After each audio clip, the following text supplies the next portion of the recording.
Salt, light, and hope on every campus. How do we create the conditions for every child in every school in our region to flourish? That's the overarching question. In the classroom, school, and community, we want to create the ideal conditions for children to flourish.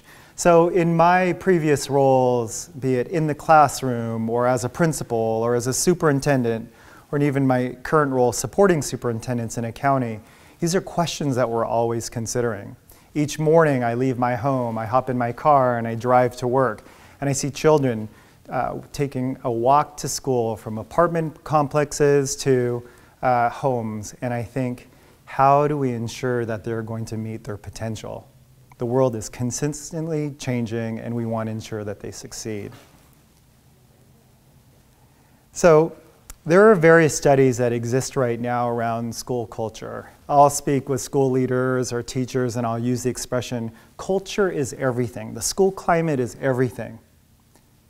We can have an attempt to instruct well, but if there isn't a sense of belief in every child, if there isn't a sense of hope in every child, it becomes difficult to really meet their potential.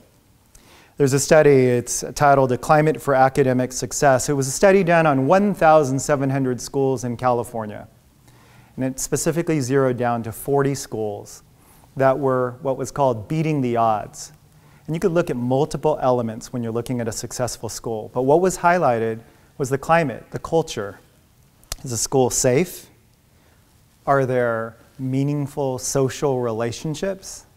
Are there people breathing hope into the lives of these kids? Are they feeling connected? Again, are they feeling cared for? Are they feeling loved?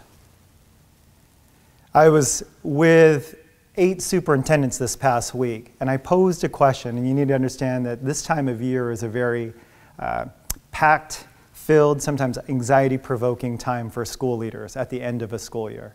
And I said, what is the most important thing for you now? And what do you need to do within your leadership to ensure that most important thing is fulfilled?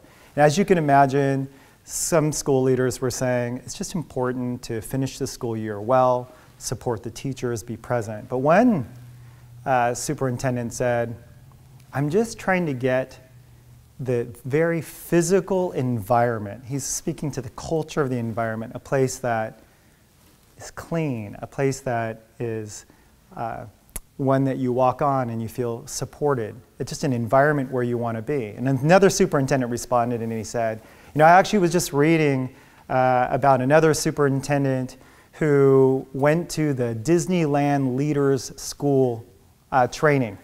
And personally, I thought to myself, I've never heard of that training. I should have been going to that one.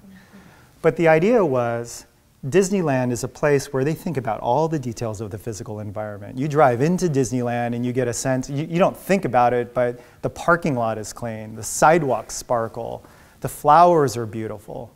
And the intent was to emphasize that even in schools, you want to drive in your community and you want to be proud of the schools that you see. You want to walk on, you want to feel welcome, let alone the instruction occurring on inside of the classroom. There's so many aspects to school culture and climate that we all can contribute to. So let's look at California in particular. Let's look at some data points. How are the schools doing? First of all, there's 6.2 million students in California. There's a recent report that just came out and noted that only 80% of the students are graduating. Only 80% of the students are graduating in California. 63% of California high school students come from low-income families. 63%. 75% of those students who are coming from low-income families are graduating. Essentially, 1 in 4 students are not. We can just pause and dwell on that for a moment. And it's a very disturbing statistic that should move us to a level of urgency. 10% of the students have dropped out of the class of 2013. 43% of the students in the Sacramento area, our state's capital, are meeting the college entry requirements, only 4 out of 10. If you look at 3rd grade reading, a very critical point, data point for educators, only 1 in 3 3rd graders are reading at grade level at the end of 3rd grade. Why is that important? Because At third grade, from kindergarten to third grade, students are learning to read, and then from fourth grade on, they're reading to learn, a very critical point. Only 1 in 3 students are reading at grade level at the end of third grade. Prisons, state prisons typically look at third grade reading indicators to project how many prisons they should build out in the future, because you can see the consequences that occur if students are not reading. So let's look at it locally. Let's look at it from my own perspective as a previous principal of a turnaround high school. I was a principal of an urban school with approximately 75% of the students were low income. 20% of the students were accepted into a 4-year university. I actually just remember one student being accepted in a whole graduating class in this turnaround high school that I was a part of in the first year, who was accepted to a UC, just one out of the entire graduating class.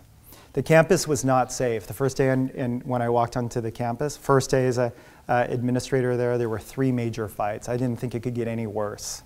I remember in the second year a shooting that occurred in the classroom. It was horrific. We knew we needed to change the culture, a place with high expectations, a place with belief. It is a heavy lift, whether you're in a high-performing school or if you're in a turnaround school. It's a heavy lift as a teacher every day, as a principal every day, or even if you're part of the learning support staff. So how do you create the conditions? What's a critical element to ensure that children are flourishing? It's educational partnerships. It can be done with the school community, but it needs to be done with the community. So going back to this high school that I was a part of, there was a partnership with a local church that came in.